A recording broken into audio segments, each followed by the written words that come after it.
हूं अजय कुमार। 0R में आज हम ये सवाल उठाने जा रहे हैं, आखिरकार राम सिंह ने आत्महत्या की या उसकी हत्या हुई है? अगर आत्महत्या की तो क्या कोई व्यक्ति जो कि सिर्फ 5 फीट 8 इंच ऊंचा हो, 7.5 फीट से ऊंची जाली पर पहले अपने लिए फंदा कसे और उसके बाद खुद अपने आप को मार डाले और उस कमरे में लेटे 4 आदमी को इसकी भड़कता न लगे? इस दाल में बहुत बड़ा काला है, इस पर से उठाएंगे पर्दा।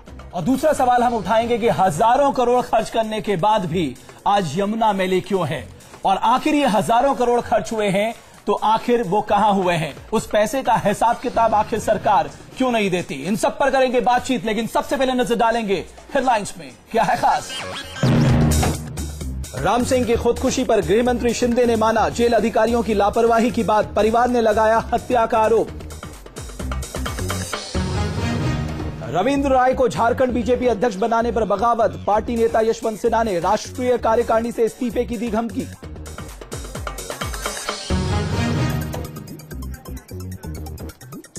यूपी में अखिलेश ने 10,000 छात्रों को बांटा लैपटॉप, सरकारी धन पर अखिलेश मुलायम की तस्वीरों के जरिए पार्टी प्रचार पर मची हाय तौबा।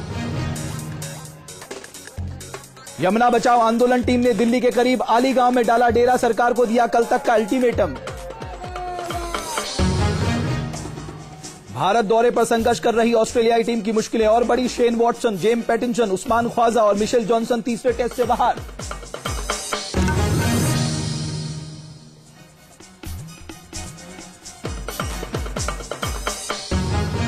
आज जो सबसे बड़ी खबर हम आपके सामने लेकर आए हैं वो दरअसल जुड़ी है उस बलात्कार की घटना से जो दिल्ली में 16 दिसंबर को घटित हुई थी।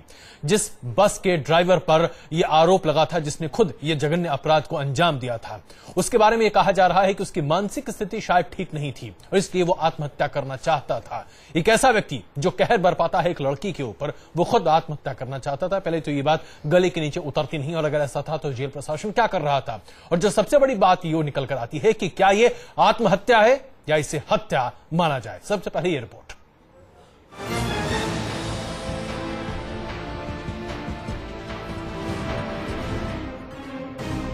दिल्ली गैंगरेप के मुख्य आरोपी राम सिंह ने तिहाड़ जेल में फांसी लगाकर खुदकुशी कर ली। सुबह 5 बजे जब जेल वार्डन बैरक में पहुंचा तो राम सिंह को फांसी पर लटका देखा। इसके बाद जेल में हड़कंप मच गया। राम सिंह को फौरन जेल एम्बुलेंस से दीनदयाल उपाध्याय अस्पताल ले जाया गया, जहां डॉक्टरों ने उसे मृत घोषित कर दिया।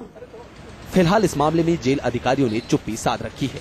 I don't want to disclose more facts because the inquiry is being conducted and it would be premature to make any statement about the details of the incident. You can't even disclose in what circumstance the body was found? No, the magistrate is conducting an inquiry. Everything will come out. Ram Singh उस बस का driver था जिसमें दिल्ली के वसंत विहार इलाके में 16 दिसंबर को gangrape किया गया था। जेल जाने के कुछ दिनों बाद राम सिंह को जेल के दूसरे कैदियों ने जमकर पीटा भी था। बाद में पुलिस ने 5 आरोपियों को एक अलग सेल में डाल दिया ताकि उनकी जान का खतरा न हो। कुछ सूत्र बताते हैं कि राम सिंह ने अपने पैजामे को ग्रिल में फंसाया और नाड़े को फंदा बनाकर लटक गया। इसके अलावा ये भी दावा किया जा रहा है कि उसने दरी को फाड़कर फंदा बनाया, लेकिन जिस बैरक में वो था उसके साथ 2 और कैदी भी मौजूद थे। फांसी पर लटकने के दौरान वे दोनों कहां थे और उनकी भूमिका क्या थी, इस बात की जांच की जा रही है। उन्हें हाई रिस्क सिक्योरिटी का एक्यूज माना गया तो उनके सेल में सीसीटीवी कैमरे क्यों नहीं लगाए गए? एक छोटी सी बात है, सीसीटीवी कैमरे लगाने से कम ये तो स्थिति पता चलती है उसके साथ उस सेल में क्या किया गया, क्या किया जाता रहा, कैसे कैसे। केंद्रीय गृह मंत्रालय ने भी राम सिंह की मौत पर दिल्ली सरकार से 24 घंटे के अंदर रिपोर्ट तलब की है। राम सिंह के वार्ड की देखरेख के जिम्मेदार लोगों पर भी गाज गिर सकती है। इस मामले में मजिस्ट्रेट जांच के आदेश दे दिए गए हैं। गैंगरेप के बाकी आरोपियों पर अब पैनी नजर रखी जा रही है। Team news nation. और इस पूरे मामले में ताजा अपडेट क्या है, इसके बारे में बताने के लिए रुमान रोला हमारे संवाददाता इस वक्त हमारे साथ मौजूद। रुमान, ये बताइए कि अभी तक क्या कोई जांच हो पाई, क्या इस नतीजे तक कोई पहुंच पा रहा है कि आखिरकार इस शख्स ने आत्महत्या वाकई में की या दरअसल तमाम लोगों ने आंखें बंद कर ली? देखिए, बिल्कुल जो तिहाड़ जेल प्रशासन है उसकी तरफ से गृह मंत्रालय को जो इनिशियल जांच रिपोर्ट सौंपी गई है उसमें कहा गया है कि ये आत्महत्या ही है और अपनी बैरक के अंदर उसने खुद ही आत्महत्या की है। और साथ ही ये बात भी तिहाड़ प्रशासन की तरफ से कही गई है कि ऑटोप्सी रिपोर्ट आने के बाद ही जो मौत की वजह है वो क्लियर हो जाएगी। लेकिन कहीं ना कहीं बड़ा सवाल इस बात पे जरूर खड़ा होता है कि अगर उसने किसी तरह से फंदा बनाकर भी आत्महत्या करने की कोशिश की और आत्महत्या की, तो जो बैरक के अंदर 3 लोग मौजूद थे, आखिर वो पूरे टाइम सोते कैसे रहे? क्योंकि ये बेहद ज्यादा इम्पॉसिबल बात है कि अगर कोई आदमी आत्महत्या की कोशिश करता है फंदा लगाकर, तो वो बिना तड़पे और बिना आवाज किए उसकी जान चली जाए। बिल्कुल। और रोमान, साथ में 6 जनवरी की बात है कि जब जेल प्रशासन की ओर से खबर आई कि ये सामान्य व्यवहार नहीं कर रहा है और ये अपने को नुकसान पहुंचा सकता है, इस लिहाज से ऐसा नहीं है कि वहां सीसीटीवी कैमरे नहीं लगाए गए हैं। एक 24 घंटे सर्विलांस की बात होती है, खासकर इस तरह के कैदियों के मामले में, अंडर ट्रायल के मामले में, वो क्यों आखिर नहीं की? इसका कोई जवाब मिल पाया अभी तक? देखिए, बिल्कुल इसका जवाब तिहाड़ प्रशासन के पास नहीं है। हालांकि तिहाड़ प्रशासन खुद कह रहा था कि सुसाइड क्लॉक ऑन था इसका। और दूसरी सबसे बड़ी बात यह कि इसके वकील लगातार अदालत में 3 बार एप्लीकेशन दी थी कि राम सिंह की जान को खतरा है, इसके साथ ही दूसरे एक्यूज की जान को भी खतरा है और उनके लिए विशेष इंतजाम किए जाएं। और सबसे बड़ी बात यह कि 2 महीने पहले ही दिल्ली पुलिस ने भी तिहाड़ प्रशासन को एक रिपोर्ट सौंपी थी, जिसमें कहा गया था कि इन आरोपियों की जान को खतरा है। ऐसी स्थिति में इनके ऊपर अगर सर्विलांस नहीं रखी गई और इंतजाम नहीं किए गए तो कहीं ना कहीं एक गंभीर लापरवाही तिहाड़ प्रशासन की जरूर है। बिल्कुल, इसमें कोई दो राय नहीं। रोमान, धन्यवाद इस जानकारी के लिए। अब दरअसल सवाल ये उठ रहे हैं कि क्या वाकई में आत्महत्या है, क्योंकि जिस तरीके से इस आत्महत्या को अंजाम दिया गया है, जो तमाम साधन इस्तेमाल किए गए जिसके जरिए आत्महत्या राम सिंह ने की है, उस पर भी सवाल उठ रहे हैं। तो जो सवाल हैं, देखिए जरा पहले उन्हें। राम सिंह की मौत ने एक बार फिर पुलिस प्रशासन, सरकार और तिहाड़ जेल की सुरक्षा व्यवस्था पर सवालिया निशान लगा दिया है। तिहाड़ जेल में इतनी कड़ी सुरक्षा के बाद भी राम सिंह आत्महत्या करने में कैसे सफल हो गया? हाई सिक्योरिटी प्रिजन के अंदर, जो दिल्ली की सबसे बेस्ट प्रिजन गिनी जा रही है, इतने लैप्सेस हो गए हैं या हो सकते हैं ऐसे लैप्सेस कि प्रिजनर जो चाहे कर सकता है। इस पर भी थोड़ी सी इन्वेस्टिगेशन होगी और जवाबदेही जरूर होगी। जेल अधिकारियों का कहना है कि राम सिंह ने अपने बैरक में फंदा बनाकर ग्रिल में फांसी लगा ली, लेकिन खुदकुशी की ये बात राम सिंह के वकील और परिजनों के गले नहीं उतर रही। राम सिंह का सुसाइड हो गया, लेकिन ये सबसे बड़ी ना हजम होने वाली बात है। सुसाइड नहीं है, ये मर्डर है। ये प्रशासन की जिम्मेदारी के तहत, प्रशासन और राजनीतिक मिलीभगत के तहत ये मर्डर किया गया है। उधर राम सिंह के पिता ने जेल प्रशासन पर सनसनीखेज आरोप लगाया है। राम सिंह के पिता का आरोप है कि जेल में कैदियों ने उसके बेटे के साथ दुष्कर्म किया था। बुलेट के निशान मिले, उनके साथ में बलात्कार भी किया जेल के अंदर। ठीक है, तो अब आगे की क्या कार्रवाई करने की आप सोच रहे हैं? आगे ये कर रहे हैं साहब में, पोस्टमार्टम सही होनी चाहिए और सीबीआई जांच होनी चाहिए। राम सिंह के वकील एपी सिंह ने भी इस आरोप की पुष्टि की है। उन्होंने कहा कि इस बाबत मामले की सुनवाई कर रहे जज को भी उन्होंने लिखित में बताया था। हाँ, वो ये सभी जो भी कैदी आज भी उनके साथ किया जा रहा है, 376 का होमोसिस का अपराध किया जा रहा है, ये बात हमने जज साहब को लिखित में भी दी है और बताई भी है। जानकारी के मुताबिक राम सिंह को कड़ी निगरानी में जेल नंबर 3 में रखा गया था। उसके साथ और कैदी भी बैरक में थे। उन्हें घटना का पता नहीं लगना भी कहीं न कहीं कई सवाल खड़े कर रहा है। खुदकुशी को लेकर सवाल उठने की दूसरी वजह फांसी लगाने के स्थान को लेकर भी है। आमतौर पर कोई भी व्यक्ति पंखे या ऊंचाई वाली किसी चीज से फांसी लगाता है, लेकिन जिस तरह राम सिंह रोशनदान की ग्रिल से लटका मिला है, वो भी जांच का विषय है। Team news nation. तो सवाल तमाम उठ रहे हैं और इस बीच में जो सरकार की तरफ से जवाब आ रहा है, वो कहीं ना कहीं अपने आप में कई सवाल खड़े कर रहा है। गृह मंत्री सुशील कुमार शिंदे कहते हैं कि जो हुआ वो दुर्भाग्यपूर्ण है। क्या सिर्फ ये कह देना काफी है? एक ऐसा शख्स जिसने एक जघन्य अपराध को अंजाम दिया था, वो खुद ही अपनी जान का फैसला कर लेता है अगर, तो क्या कोर्ट की जरूरत पड़ती है? यहां पर सुशील कुमार शिंदे, जो कि गृह मंत्री हैं, जो जिस तरीके से प्रेस कॉन्फ्रेंस में वो सवालों का जवाब दे रहे थे, कहीं ना कहीं सरकारी लापरवाही और चलता है वाला रवैया साफ झलक रहा था। देखिए क्या कह रहे थे सुशील कुमार शिंदे। देखिए, सुसाइड तो है, ये प्रिलिमिनरी रिपोर्ट है और ये सब इंक्वायरी में आ जाएगा। उसकी इंक्वायरी चालू है और सवाल उठ रहे हैं दिल्ली सरकार के ऊपर। हालांकि शीला दीक्षित लगातार ये मांग कर रही है कि दिल्ली पुलिस को उनके अधीन लाया जाए, लेकिन आज जो बयान गृह मंत्री सुशील कुमार शिंदे ने दिया है कि अगर इस तरह की पहल दिल्ली सरकार करती है तो इस पर वो विचार कर सकते हैं। राम सिंह वाले मुद्दे पर कुछ बात नहीं हुई, सिवाय उनको ये बताया गया कि उनका शायद पोस्टमार्टम खत्म हो गया होगा और उसके बाद मैजिस्ट्रेरियल इंक्वायरी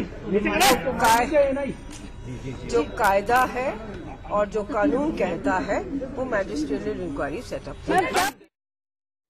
तो जिस तरीके से इस पूरे मामले पर सरकार का एक लचर रवैया सामने आ रहा है, यह दर्शाता है कि अगर एक हाई सिक्योरिटी प्रिजन जिसे तिहाड़ जेल के नाम से हर कोई जानता है, जहां हर वीआईपी जो कि दरअसल जेल के अंदर जाता है वहां जरूर एक बार दर्शन करता हुआ दिखाई देता है, वहां पर अगर कोई कैदी अपने आप को खुद ही मार ले और वो भी दरी के एक हिस्से को फाड़कर नाड़े से जाली में लटकाकर अपने गर्दन में फांसी लगाकर खुद लटक जाए और उस कमरे में 4 आदमी हो और किसी को कानो कान खबर न हो, क्या ये वाकई में संभव है? ऐसा लगता है कि कानून अपना इंसाफ करे उससे पहले शख्स ने खुद ही अपनी जिंदगी का फैसला किया है।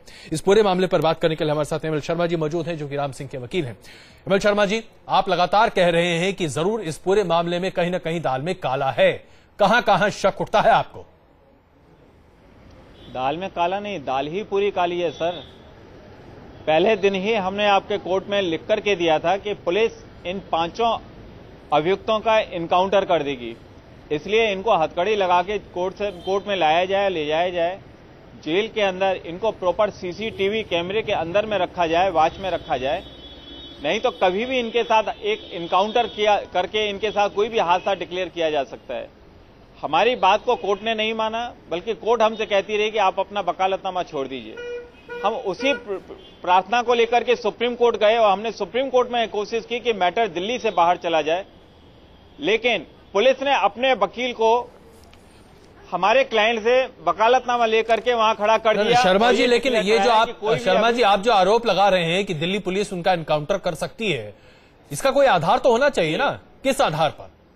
आधार देखिए, ऐसा है, पूरा के पूरा मामला एक रेप का नहीं रह गया, ये पूरा मामला एक पॉलिटिकल मामला बन चुका है। केवल ये एक रेप नहीं हुआ इस देश में, उसी दिन उसी समय एक दूसरी जगह एक दूसरी लड़की का रेप हुआ, हम मुद्दे से भटक रहे हैं। बैकवर्ड क्लास की थी, दलित क्लास की लड़की थी, शर्मा साहब उसके बारे में कोई नहीं जानता। शर्मा साहब, सवाल ये है कि इस तरह अगर आप कह रहे हैं एनकाउंटर हो सकता था इन 5 का, तो आपके पास कोई तो रिपोर्ट, कोई तो तथ्य होना चाहिए जिसको आधार बनाकर आप इतनी बड़ी बात जज के सामने रख रहे हैं।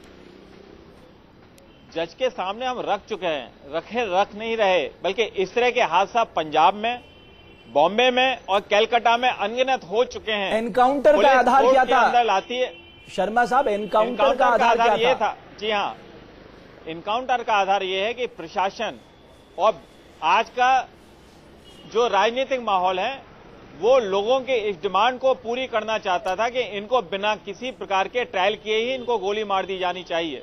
शर्मा जी माफ कीजिएगा, जितना आंदोलन हो रहा था। शर्मा जी माफ कीजिएगा, मैं आपको बीच में रोक रहा हूं, बुरा मत मानिएगा। आप उनके वकील जरूर रहे हैं राम सिंह के, जो आज इस दुनिया में नहीं है, लेकिन जो उन्होंने अपराध किया था वो किसी मायने में कम नहीं था। आप उनका बचाव कर रहे हैं, बिल्कुल सही है। आप ये कैसे कह सकते हैं उन्होंने अपराध किया था, जब तक ये प्रूफ नहीं हो जाए? इसीलिए मैं इस मैटर में मैं आया था, ये प्रूफ करने के लिए कि इन्होंने अपराध किया या नहीं किया, इसको आप पहले डिसाइड। शर्मा जी इससे ना माफ कीजिए, ये कोई मीडिया ट्रायल की बात नहीं है, माफ कीजिएगा।